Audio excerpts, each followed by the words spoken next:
Chennai shopping mall Aadi blockbuster KG sale. KG చీరల ప్రారంభ ధర కేవలం 150 రూపాయలు మాత్రమే. కొన్ని ప్రత్యేక చీరలపై రెండవ చీర కేవలం 9 రూపాయలకే సొంతం చేసుకోండి.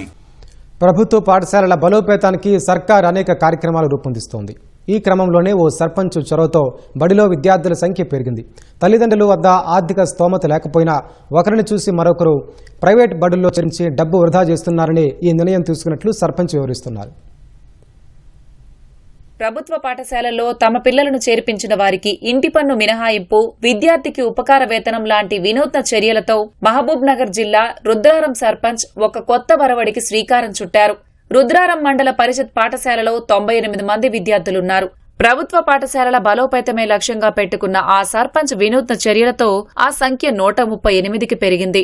ఎవరో వస్తారు ఏదో చేస్తారు అని ఆలోచించకుండా పాఠశాలలో మౌలిక వసతులకు ఉపాధ్యాయులు, సర్పంచ్ సొంత డబ్బు ఖర్చు చేస్తున్నారు. ఇవన్నీ చేస్తున్నా బోధన విషయంలోనూ రాజీ పడమని చెబుతున్నారు.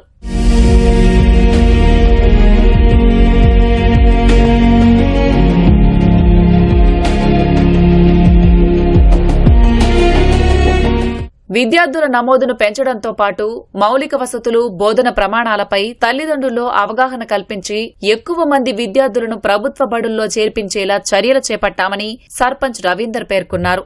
గ్రామంలో సర్పంచ్తో కలిసి ఇంటింటి ప్రచారం నిర్వహించి ప్రభుత్వ పాఠశాలల్లో అందుతున్న ఉచిత పాఠ్యపుస్తకాలు, యూనిఫాంలు, మధ్యాహ్న భోజనం, నైపుణ్యాధారిత బోధన, డిజిటల్ విద్య వంటి సౌకర్యాలను వివరించినట్లు పాఠశాల ప్రధానోపాధ్యాయులు తెలిపారు. ప్రైవేటుకు దీటుగా తమ పాఠశాలల్లో బోధన ఉంటుందని స్పష్టం చేశారు. మా రుద్రారం ప్రాథమిక స్కూల్లో 98 మంది విద్యార్థులు ఉన్నారు. అయితే చాలా మంది ప్రైవేట్కి పోతున్నారు. అరే ఎందుకు పోతున్నారు ప్రైవేట్కు అంటే ప్రైవేట్కు పోతున్నారు, పంపిస్తున్నారు. కానీ ఫీజులు కట్టలేక వాళ్ళు చాలా మంది తల్లిదండ్రులు ఇబ్బందులు పడుతున్నారు. నాతో వచ్చి ఆలోచన చేస్తున్నారు, ఫీజులు కట్టాలి, ఈ నెల ఫీజు కట్టలేదు, మా పిల్లని బయట కూర్చొని పెట్టినని చెప్పి నాతో చాలాసార్లు అన్నారు. అంటే అట్లా ఎందుకు చేస్తున్నారు, మరి గవర్నమెంట్లో చదివించవచ్చు కదంట అని చెప్పి నేను ఆలోచన చేసి ఏం చెప్పినంటే, మీరు ప్రైవేట్లో ఫీజులు కట్టలేరు, ఎందుకు అనవసరంగా పంపిస్తారు, గవర్నమెంట్ స్కూల్లో చదివిపిస్తే నేను మీ ఇంటి ట్యాక్సులు మొత్తం 5 సంవత్సరాలు నేనే బాధ్యత తీసుకొని భరిస్తా అని చెప్పడం వల్ల ప్రైవేటుకు పోయే వాళ్ళు దాదాపు 98 మంది స్ట్రెంత్కు ఇప్పుడు 138కి చేరింది. నాకు వచ్చింది కనుక ఆ అవకాశాన్ని నేను వినియోగించుకొని ప్రభుత్వ బడిని బలోపేతం చేస్తాను కంపల్సరీ. ఒక విద్యార్థికి వాళ్ళ ఇల్లు వచ్చేసి ఒకరికి 1200 ఉంది, ఒకరు 700 ఉంది, ఒక 500 ఉంది. అట్లా దాదాపు నాకు 70-80 వేల దాకా అవుతుంది ఇప్పుడు ఈ 38 మందికి. ఇంకా ఎంతమంది చేయనైనా 1 లక్ష కాదు 2 లక్షలైనా నేను భరించి కంపల్సరీ వాళ్ళ ఇంటి ట్యాక్స్ పూర్తిగా భరించి కట్టి వాళ్ళని ప్రభుత్వ బడినే జరిపిస్తా. ఇంకా ఇప్పుడు కాదు, వచ్చే సంవత్సరం కూడా ఒక్కరిని కూడా ప్రైవేట్ కోకుండా చేయాలనేది నా కాన్సెప్ట్. కంపల్సరీ ప్రభుత్వ బడిని బలోపేతం చేయాలి, ఇది నా ఉద్దేశం. ఇక్కడ స్టాఫ్ మాత్రము 4 ఉన్నారు, 7 తరగతులు ఉన్నాయి. ఉన్న 4 సరే చాలా పట్టుదలతో స్కూల్ని, పిల్లల్ని ఏ విధంగా బాగు చేయాలి, ఇంకా స్ట్రెంత్ను పెంచాలన్నటువంటి కృత నిశ్చయంతో మేమందరం ఒక యూనిట్గా పనిచేయడం జరిగింది.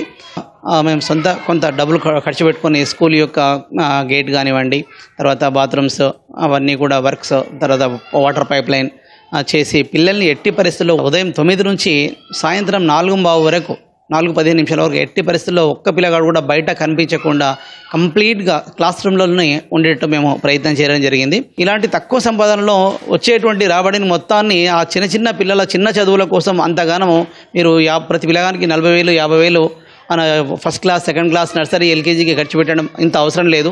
మీరు మా దగ్గరకు ఒక్క సంవత్సరం పంపించి చూడండి, అంతకంటే మేము మీకు మీ పిల్లలకు బాగానే చెప్తాం. ఒకవేళ మీకు మా మీద నమ్మకం రాకపోతే నెక్స్ట్ ఇయర్ తీసుకెళ్ళండి, ఒక్క సంవత్సరం మా మీద పెట్టి ప్రయత్నం చూడండి మీరు అని చెప్పేసి గ్రామస్తుల సహకారం, ముఖ్యంగా గ్రామ పెద్దల సహకారం, మా మీద ఉన్నటువంటి నమ్మకంతో ప్రైవేట్కు పోయేటువంటి పిల్లల్ని కూడా దాదాపు 25 మంది పైన మా పాఠశాలలో చేర్పించడం జరిగింది. కాబట్టి మేము ఆ పేరెంట్స్కి ధన్యవాదాలు తెలియజేస్తున్నాం. ముఖ్యంగా అన్ని గ్రామాల సర్పంచులు ఈ విధంగా చొరవ తీసుకుంటే ప్రభుత్వ పాఠశాలలకు పూర్వ వైభవం వస్తోందని ఆశాభావం వ్యక్తం చేస్తున్నారు.